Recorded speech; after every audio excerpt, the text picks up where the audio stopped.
ओम साई राम। आज हम फिर बाबा का एक सच्चा अनुभव आपके लिए लाए हैं। मुझे बचपन से ही बाबा से लगाव था। बचपन में एक बार मैं अपनी माँ के साथ मेले में गई। वहाँ माँ ने मुझे बाबा की छोटी सी मूर्ति लेकर दी। तब से मैं हर वक्त बाबा के साथ खेलती रहती। समय अनुसार मेरी शादी हो गई।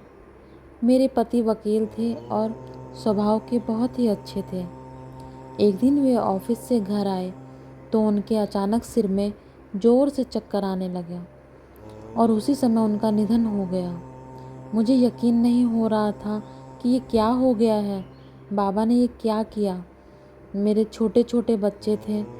मेरे लिए यह सदमा बर्दाश्त करना बहुत मुश्किल था। मैंने बाबा से कहा कि मैं आपको इतना प्यार करती थी, लेकिन आप मुझे प्यार नहीं करते, वरना मेरे साथ ऐसा नहीं होने देते। मैं बाबा से इतना नाराज़ हो गई कि मैंने बाबा की फ़ोटो किसी को दे दी और बाबा को 6 महीने तक न भोग लगाया, न ही मैंने नमस्कार किया। 6 महीने के बाद एक वृद्ध बाबा मेरे सपने में आए और मुझे अपने साथ समाधि मंदिर के नीचे वाले कमरे में ले गए। मैंने वहाँ देखा कि बाबा सो रहे हैं। मैंने बाबा से पूछा, आप इतने दुबले पतले कैसे हो गए? बाबा ने कहा, 6 महीने से तुमने मुझे खाना नहीं खिलाया। तब मुझे अपनी गलती का एहसास हुआ और मैं रोने लगी और मैंने बाबा से पूछा कि बाबा तुमने मेरे साथ ऐसा क्यों किया? बाबा ने मुझे गले लगाया और कहा, कौन बाप अपनी बेटी के साथ ऐसा कर सकता है? बाबा ने बताया, ये घटना 12 साल पहले होने वाली थी। तेरा पति 12 साल पहले जाने वाला था। ये घटना 12 साल पहले होने वाली थी और मैंने इसे 12 साल तक रोका। कर्म के आगे कुछ नहीं हो सकता।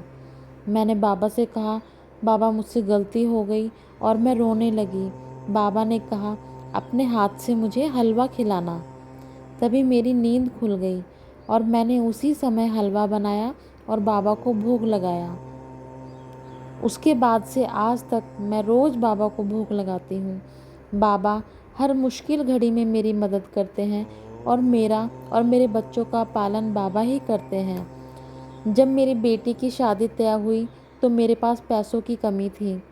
मैंने एटीएम से पैसे निकाले और जो बैलेंस वाली जो स्लिप होती है वो बाबा के श्री चरणों में रख दी और बाबा से कहा कि मेरे बैंक में इतने कम पैसे हैं, आप ही देखो कैसे करना है। अगले दिन सुबह सुबह मेरी एक सहेली मेरे घर आई, मेरे पास आई और मुझे कुछ पैसे देने लगी। मैंने उससे पूछा कि यह सब क्या है और उसने मुझे बताया कि रात को बाबा उसके सपने में आए और उसे कहा कि मेरी जो बेटी है उसकी बेटी की शादी है, उसके घर जाकर देख कि वो पैसों का क्या इंतज़ाम कर रही है। इसलिए मैं सुबह इसलिए मैं सुबह होते ही तुम्हारे पास आ गई। मैंने कभी किसी से पैसे नहीं लिए, इसलिए मैंने 5,000 रुपये रखकर बाकी उसे वापस कर दिए। मेरी सहेली ने मुझे बहुत जोर लगाया कि यह पैसे रख लो, तेरी वजह से भी तो मुझे बाबा के दर्शन हुए हैं, तेरी वजह से मुझे बाबा के दर्शन हो गए।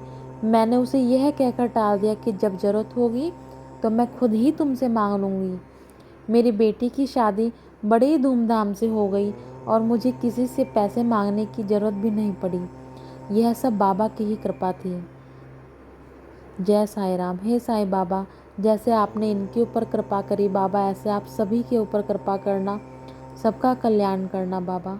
ओम साई राम। श्री सच्चिदानंद सद्गुरु साईनाथ महाराज की जय। ओम साई राम।